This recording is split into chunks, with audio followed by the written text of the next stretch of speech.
요한복음 14장 21절에서 23절 말씀. 나의 계명을 지키는 자라야 나를 사랑하는 자니 나를 사랑하는 자는 내 아버지께 사랑을 받을 것이요 나도 그를 사랑하여 그에게 나를 나타내리라. 가룟이 아닌 유다가 이르되 주여 어찌하여 자기를 우리에게는 나타내시고 세상에는 아니하려 하시나이까. 예수께서 대답하여 이르시되 사람이 나를 사랑하면 내 말을 지키리니 내 아버지께서 그를 사랑하실 것이요 우리가 그에게 가서 거처를 그와 함께 하리라. 아멘.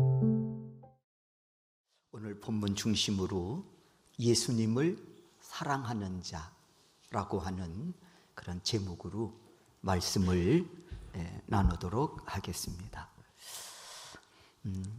우리는 이런 말을 들을 때가 참 많습니다. 사랑해요. 그러면 말로만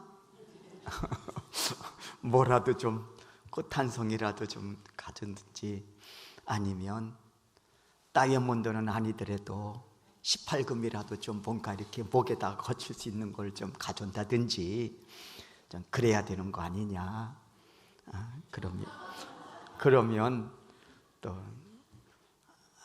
이 말 속에 다 담겨져 있는 거지 내 중심을 좀 모르냐. 또 뭐 이렇게 상대방이 예수님이 아니니 내 중심을 헤아릴 수는 없겠지만, 하여튼 사랑해요 하면 말로만 하는 경우들이 참 많이 있습니다. 기독교 용품 가운데에 스티커나 아니면 배지에 예수 사랑이라고 하는 문구가 적혀 있는 것들이 참 많이 있습니다.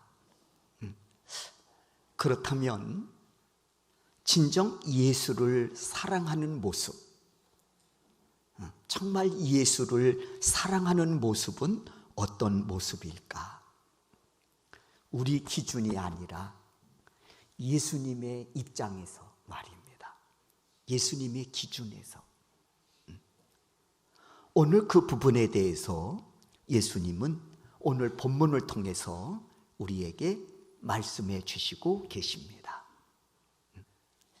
나를 사랑하는 자라면 계명을 지키는 자다 하고 예수님께서 분명히 오늘 본문을 말씀을 통해서 우리에게 주시고 있습니다. 그러면서 24절에서 이렇게 말씀하시죠. 나를 사랑하지 아니하는 자는 내 말을 지키지 아니하나니. 예수 사랑함과 또 그분께서 우리에게 주시는 그 말씀에 대해 지키는 것, 이것을 함께 평행선으로 놓고 오늘 본문에서 예수님께서 말씀해 주시고 계시다고 하는 겁니다. 21절을 한번 보십시오. 나의 계명을 지키는 자라야 나를 사랑하는 자다. 예수님 주신 말씀을 불순종하면서, 예수님이 주신 말씀을 거역하면서 나 예수 사랑합니다 라고 말한들 예수님께서 그 사랑 인정하실 수 없다는 겁니다. 나의 계명을 지키는 자라야 나를 사랑하는 자다. 23절이지요. 나를 사랑하면 내 말을 지키리니. 그렇습니다, 여러분. 예수님께서 거듭 말씀하십니다. 나를 사랑하는 자는 내 계명을 지키는 자라고 말입니다. 여기서 계명은 예수님께서 우리에게 주신 모든 말씀을 가리키는 것이지요. 사실 계명은 크게 두 가지입니다. 나누어질 수 있습니다. 하라고 하는 말씀과 하지 마라 하는 말씀이지요. 이 계명, 예수님의 말씀이에요. 그리고 지킨다라고 하는 뜻은 뭔고 하니 보존하고 복종한다, 그런 뜻입니다. 보존하여 복종한다. 내게 주신 말씀을 소중하게 여기고 귀히 여겨 잘 보존할 뿐만 아니라 한 걸음 더 나아가서 복종하는 삶, 이것이 지킨다라고 하는 그런 단어가 갖고 있는 의미라고 하는 겁니다. 그러니까 예수님을 사랑하는 자는 그분이 내게 주신 계명에 대해서 지속적으로 보존할 뿐만 아니라 유통기간을 가지고 보존하는 게 아니고 지속적으로 보존할 뿐만 아니라 그 말씀에 동의해서 아멘해서 복종한다고 하는 겁니다. 자원해서, 등 떠미는 게 아니고 자원해서 말입니다. 그러므로 여기서 지킨다라고 하는 뜻은 사랑해서 보존하고 사랑해서 자원하여 복종한다고 하는 겁니다. 이 사랑을 예수님은 신랑과 신부의 비유를 들어서 설명하고 계십니다. 마태복음 25장에 보면 열처녀의 비유라는 말씀이 있습니다. 여기서 열처녀는 신부를 가리키는 것이죠. 이 신부들은 신랑을 맞이하기 위해 등을 들고 기다리고 있습니다. 그리고 이것은 비유지요. 신부는 예수를 기다리는 성도들을 의미한다면 신랑은 예수 그리스도를 말하는 겁니다. 예수님께서 부활 승천하시면서 다시 오마 약속하셨거든요. 그러므로 신부가 신랑을 사랑하듯 이 열처녀의 비유를 통해서 우리에게 주시는 이 메시지가 참으로 깊지 않을 수 없다고 하는 겁니다. 여기서 이 열처녀의 비유에서 신부들은 신랑을 맞이하기 위해 등을 들고 기다립니다. 그런데 여기에서 둘로 나누어진다는 거예요. 등에 기름을 가득 채우고 기다리는 신부와 대충 온다고 하니까 안 맞을 수는 없고 해서 대충 기름을 채우고 신랑을 기다리는 신부로 나누어집니다. 밤이 돼서야 신랑이 도착을 했습니다. 밖에서 큰 소리로 신랑 도착을 알립니다. 신랑이 도착했습니다 하고 말이죠. 이에 기름을 가득 채우고 기다렸던 신부는 심지를 돋우어 신랑을 맞이합니다. 그러나 대충 기름을 채우고 시간이 되면 오겠지 생각했던 신부는 심지를 돋우었지만 기름이 떨어진 거예요. 불을 밝힐 수가 없어 결국 신랑을 맞이할 수 없었다는 이야기입니다. 예수님은 이 비유를 통해서 우리에게 주시는 메시지가 있습니다. 누가 신랑을 진정 사랑하는 자냐라는 겁니다. 누가 신랑을 진정 사랑하는 자냐?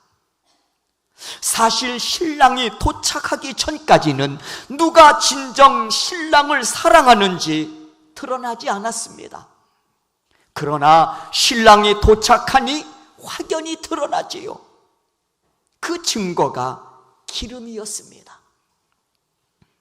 신랑을 사랑함으로 기름을 가득 채우고 신랑을 기다리던 신부는 등에 불을 밝혀 신랑을 기쁨으로 맞이합니다. 그러나 기름이 떨어진 채 등을 들고 서 있던 신부는 등에 불을 밝힐 수가 없어 신랑을 맞이할 수가 없었다는 것입니다. 이렇게 신랑이 도착하니 누가 진정 신랑을 사모하고 사랑하며 기다렸는지 밝혀진 것이지요. 오늘 본문에서도 예수님 말씀합니다. 누가 나를 진정 사랑하는 자냐? 나의 계명을 지키는 자다 라고 말씀합니다.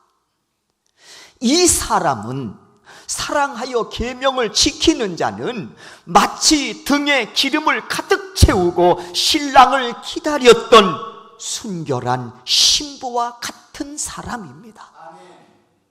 그러므로 등에 기름을 가득 채우고 신랑을 기다리던 신부와 주의 계명을 지키는 자의 공통점은 뭐냐? 사랑함이에요. 사랑함. 신부가 신랑을 사랑하고 주의 계명을 지키는 자가 예수님을 사랑하고, 사랑함. 그리고 예수님은 이 말씀에 이어서 요한에게 또 한 번 예수님을 진정 사랑한 사람들에 대해서 보여주고 계십니다. 이들은 순교자들입니다. 이들이 순교한 이유가 뭘까? 말씀을 지키기 위해서입니다. 요한이 환상을 봅니다. 하나님의 보좌를 바라보니 흰옷 입은 무리들이 있는 겁니다. 요한이 묻습니다. 예수님, 저들이 누굽니까? 흰옷 입은 사람들이 누굽니까? 그랬더니 예수님께서 요한계시록 20장 4절을 통해서 이들에 대해서 말씀해 주십니다. 요한계시록 20장 4절이에요. 다 같이 한번 이 말씀을 읽도록 하겠습니다. 읽습니다. 예수를 증언함과 하나님의 말씀 때문에 목배임을 당한 자들. 요한이 보좌에 흰옷 입은 무리들을 보면서 저들은 누구예요? 그랬더니 하나님의 말씀을 지키기 위해 목배임 받은 자들이다. 순교자들이라는 거예요. 이렇게 믿음의 선진들은 예수를 사랑했기에 주신 그 말씀을 지키려 함에 있어 목배임을 당하면서도 말씀을 보존하고 그 말씀에 복종했던 사람들입니다. 이에 예수님 자신을 이처럼 사랑한 자들에게 대해서 약속을 주고 계시네요. 예수님은 일방적으로 사랑을 받으신 것만이 아니라 당신을 사랑하는 자들을 향해서 주시는 약속이 있다는 겁니다. 그 내용이 두 번째 여러분에게 드릴 말씀이에요. 두 번째는 하나님 아버지께서 사랑해 주신다는 겁니다. 이 약속 또한 21절과 23절을 통해서 거듭 말씀합니다. 21절을 보십시오. 나를 사랑하는 자는 내 아버지께서 사랑을 받을 것이요. 23절입니다. 내 아버지께서 그를 사랑하실 것이요. 이는 하나님께서 계명을 지키는 자에게 관심을 기울이시고 사랑을 베풀어 주신다는 것에 대해서 약속을 주고 계신 겁니다. 여기서 말하는 사랑은 아가파오라고 하는 사랑이에요. 이 사랑은 하나님이 인간을 사랑하실 때 쓰는 단어입니다. 청춘 남녀 간에 주고받는 사랑, 에로스라고 이야기하죠. 부모가 자식을 사랑할 때, 친구가 또 우정의 관계를 이야기할 때 필레오라고 하는 이 사랑을 씁니다. 그러나 하나님께서 인간을 사랑하실 때 쓰는 단어는 아가파오라고 하는 단어를 쓰고 있습니다. 그런데 이 사랑을 계명을 지키는 자에게, 예수를 사랑하여 계명을 지키는 자에게 이와 같이 하나님께서도 사랑하실 것이라고 하는 것을 약속해 주고 계시다는 것입니다. 그렇다면 하나님께서 계명을 지키는 자에게 베푸시는 최고의 사랑은 뭘까? 우리도 하나님께 사랑하신다고요? 말로만? 아니야. 하시면서 하나님께서 베푸시는 최고의 사랑에 대해서 우리에게 말씀하시고 보여주십니다. 그 최고의 사랑은 뭐냐? 바로 예수 그리스도이십니다. 예수 그리스도는 하나님이 인간에게 베푸신 최고의 사랑입니다. 이 사랑은 예수 그리스도가 인간의 몸을 입고 이 땅에 구원자로 오신 사랑입니다. 이 사랑은 우리가 아직 죄인 되었을 때에도 오히려 불쌍히 여기사 십자가에 달려 죽기까지 우리를 사랑하심으로 구원의 은혜를 베풀어 주신 사랑입니다. 그리고 이 사랑은 일점 외릭도 거짓 없이 지금도 진행형으로 우리 가운데 역사하고 계십니다. 그래서 우리는 그 사랑을 힘입어 이렇게 담대하게 외칠 수 있습니다. 주 예수를 믿으라. 그리하면 너와 내 집이 구원을 얻으리라.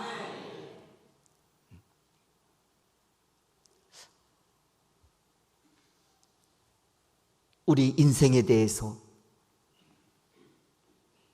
성경 말씀 속에도 또 세상 사람들도 말하는 것이 있습니다. 나그네라는 것이죠. 이것을 부정할 사람이, 부인할 수 있는 사람이 누가 있겠습니까? 나그네입니다. 나그네란 말씀을 드렸듯이 고향을 떠나온 사람이고 언젠가는 그 고향으로 다시 돌아가야 할 사람을 가리켜서 나그네라고 합니다. 그러므로 우리도 언젠가 이 나그네의 삶을 결산하고 돌아갈 고향이 있습니다. 그 고향은 하나님의 나라인 줄로 믿습니다. 그래서 우리의 마음 속에는요, 고향을 그리워하는 마음이 있습니다. 동요 중에 나의 살던 고향은 꽃피는 산골. 여러분, 이 동요를 들을 때 마음이 어떠십니까? 따뜻하고요. 그리고 다시 그 고향을 그리워하는 마음으로 사무칩니다.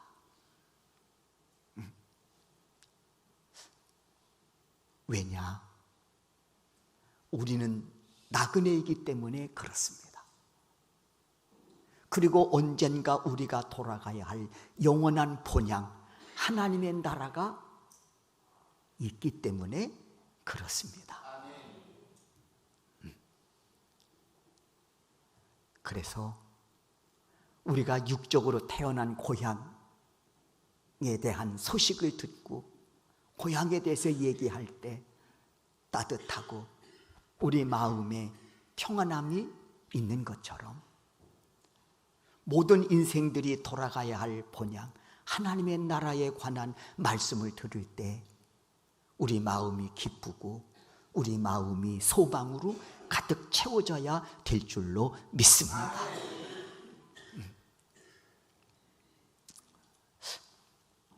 여러분, 하나님께서 우리에게 베풀어 주신 최고의 사랑, 우리가 하나님 나라에 입성할 수 있도록 예수 그리스도를 구원자로 이 땅에 보내주셨다고 하는 겁니다. 그것이 하나님이 우리를 사랑하신 증표인 줄로 믿습니다. 그래서 세 번째 드릴 말씀이 있습니다. 예수님은 계명을 지키는 자들에게 하나님의 사랑과 더불어 또 한 가지 아주 중요한 약속을 주셨습니다. 그 약속이 뭐냐? 하나님의 나라에 대한 약속입니다. 23절이지요. 다 같이 한번 이 말씀을 읽도록 하겠습니다. 23절입니다. 읽습니다. 그에게로 가서 거처를 그와 함께 하리라 그랬습니다. 여기서 말하는 거처는 천국입니다. 하나님의 나라입니다. 이 나라에 초청하십니다. 누구를? 예수를 사랑하여 계명을 지키는 자들입니다. 예수님을 사랑하여 계명을 지키는 자에겐 예비하신 하나님의 나라의 입성을 허락하신 것이죠. 그러므로 계명을 지키는 자들은 모두가 영생의 소망을 품고 하나님의 나라를 소망 중에 바라보며 살아갔습니다. 어떤 고난이 와도 예수 사랑하는 마음으로 계명을 지키면서 말입니다. 지난주 새가족 3주차 교육을 마치고 수료하시는 분들을 우리는 진심으로 축하하고 환영했습니다. 새가족 분들 중에는 권사님도 계셨습니다마는 가장 기본적이면서도 가장 중요한 진리를 가지고 말씀을 나누었습니다. 우리가 왜 예수를 믿느냐는 겁니다. 우리가 예수를 믿는 이유, 목적에 관해서 말씀을 나눴습니다. 여러분, 우리가 예수를 믿는 가장 중요한 이유는 구원받기 위해서입니다. 구원받기 위해서. 그래서 예수님께서도 오병이어 기적을 베푸신 이후에 무리들을 향해, 제자를 향해 말씀하셨습니다. 너희 조상들은 광야에서 만나를 먹어도 죽었지만 나는 하늘로서 내려온 생명의 떡이니, 나는 하늘로서 내려온 산 떡이니 이 떡을 먹으면 영생하리라. 베드로전서 1장 9절을 통해서도 말씀합니다. 믿음의 결국 곧 영혼의 구원을 받음이라. 그렇습니다. 이처럼 우리가 베드로전서 1장 9절을 통해서도 보듯이 우리가 예수를 믿는 가장 기본적이고도 중요한 목표는 내 영혼이 구원받기 위함이라고 하는 겁니다. 목사이다 보니 아무래도 돌아가신 분들에 대해서 많이 접하게 됩니다. 몸이 아프면 병원으로 가서 의사를 찾지만 병원에서 이제는 마음의 준비를 하셔야 할 것 같습니다 할 때는 목사를 찾습니다. 목사님, 아무래도 오셔서 임종 예배를 좀 드려주셔야 될 것 같습니다. 가서 예배를 드립니다. 찬송을 부르는 도중에 운명하시는 분도 계시고, 머리에 예배하고 마지막 머리에 손을 얹고 기도할 때 운명하시는 분도 계시고, 손을 얹고 이렇게 기도하다가 운명하실 그 순간에 이렇게 보면 알겠더라고요. 제 느낌이요, 운명하실 때 찬바람이 쑥 이렇게 도는 것 같아요. 그러면 운명하시는구나. 보면 기도하고 나면 운명하셨어요.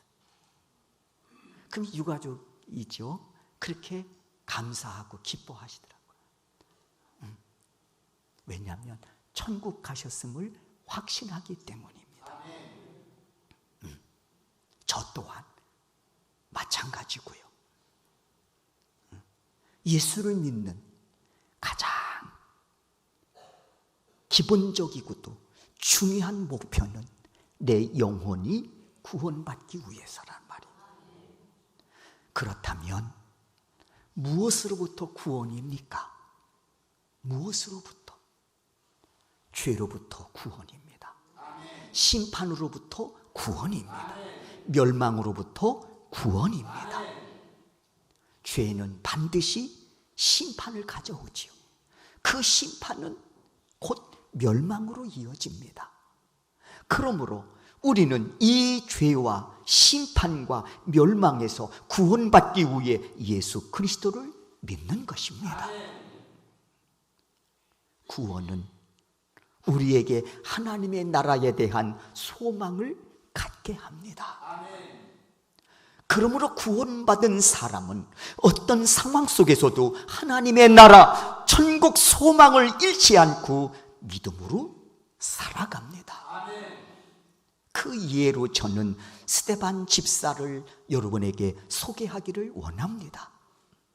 사도행전 6장을 보면 스데반이 복음을 전하다가 이것이 죄목이 되어 체포를 당하지요. 당시 복음을 전하다가 체포되는 것은 종교 재판을 뜻하는 것이고, 종교 재판은 곧 죽음을 의미했습니다. 그럼에도 불구하고 스데반의 얼굴에는 죽음에 대한 공포나 두려움을 찾아볼 수 없었다고 했습니다. 오히려 그 반대였습니다. 사도행전 6장 15절입니다. 우리 다 같이 한번 이 말씀을 함께 읽습니다. 읽겠습니다. 공회 중에 앉은 사람들이 다 스데반을 주목하여 보니 그 얼굴이 천사의 얼굴과 같았더라. 그랬어요. 곧 종교 재판이 벌어질 것이고, 그 재판으로 인해서 본인은 돌에 맞아 죽을 것을 알고 있음에도 불구하고 그 모습이, 그 얼굴이 얼마나 평화롭고 기쁨이 충만했으며 그 얼굴이 천사와 같았더라고 했겠습니까? 도대체 이런 힘이, 이런 동력이 어디에서 나왔을까? 저는 분명히 말씀드립니다. 하나님의 나라, 천국 소망입니다. 이 천국 소망은 종교 재판에서 돌에 맞아 죽어가면서도요, 조금도 흔들리지 않았습니다. 이와 같은 사실은 스데반의 마지막 기도에서 돌에 맞아 순교하는 그 순간, 마지막 드린 그 기도에서 더욱 분명해집니다. 사도행전 7장 60절입니다. 다 같이 한번 이 말씀도 읽도록 하겠습니다. 읽습니다. 무릎을 꿇고 크게 불러 이르되 주여 이 죄를 그들에게 돌리지 마옵소서, 이 말을 하고 자니라. 여기서 잔다고 하는 것은 순교를 말하는 겁니다. 여러분, 이 마지막 기도에서 보듯이 스데반 집사, 죽음 앞에서 그의 얼굴은 천사처럼 빛을 발할 뿐만 아니라 자신을 향해서 돌을 던지는 포악한 무리를 바라보면서도 국률의 마음을 잃지 않고 기도하기를, 주여 이 죄를 저들에게 돌리지 말아 주십시오. 기도하며 숨을 거둡니다. 여러분, 오늘 본문에서도 예수님 사랑하여 계명을 지키는 자들을 향해 약속해 주십니다. 23절입니다. 가서 거처를 그와 함께 하리라. 여기서 거처는 하나님의 나라, 천국이라고 했습니다. 저는 소망합니다. 여러분 모두가 하나님의 나라, 천국의 주인공이 되셨으니 끝까지 예수 사랑하여 주신 말씀 지킴으로 이 은혜를 붙들고 모두가 최후 승리자가 되실 수 있기를 바랍니다. 이는 우리가 예수를 믿는 가장 기본적이고도 믿음의 목표입니다. 그리고 예수님은 이 믿음에 대해 예수님 사랑하여 계명을 지키는 바로 그 믿음이어야 한다고 말씀하고 계십니다. 소망하기는 여러분 모두가 예수를 사랑하여 여러분의 등잔에 기름이 가득 채워질 수 있기를 바라고, 예수 사랑하여 준행하라고 주신 그 말씀에 대해서 유통기간이 있는 것이 아니라 끝까지 그 말씀을 지킴으로 최후 승리자가 되어 주께서 약속하신 그 천국 백성으로서 그날을 소망하고